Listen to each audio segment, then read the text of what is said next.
Hello, my name is Joey Flowers, and this is my Unit 2 video project. Today we're going to be discussing and identifying the basic concepts of fire prevention.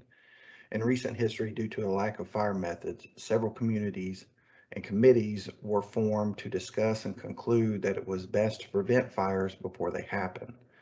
This was identified in three areas called the three E's: engineering, enforcement, and education. Engineering's purpose is to design and build structures that are safe from fires. The enforcement is obviously to enforce the fire codes. While buildings are being designed and built, the enforcement ensures that the work is being done within required fire codes. Education is teaching people how to prevent fires and what they should do in the event of a fire. Most people, such as children, really don't know what to do in the event of a fire, and this is where education comes in as a community aid to make sure that everyone knows and understands these steps. If all communities follow this plan, there's a good chance fires would be dramatically reduced within our jurisdiction. Code enforcement in my jurisdiction of Huntsville, Alabama, the City Council adopted the International Fire Code of 2015 for Chapter 13, Fire Prevention Protection, and Article 1. In general, Section 1363, Methods of Enforcement, the director and any persons acting under this supervision, the fire marshal and any person acting under his supervision, and any law enforcement officer is authorized to issue citations, to appear in municipal court, to answer charges of violations of any of the provisions of this article. And Section 13-64 for penalties, any person who violates or fails or refuses to obey or comply with any provisions of this article shall upon conviction be punished.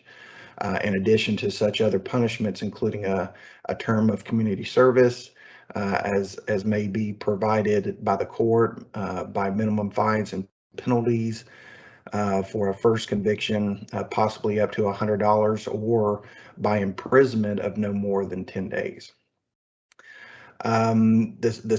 The City of Huntsville applies fire codes to new and existing buildings by utilizing a building permit program that allows building inspectors and fire marshals to inspect the material and fire suppression systems under Chapter 7, Article 1, Section 7-6, buildings and building regulation codes.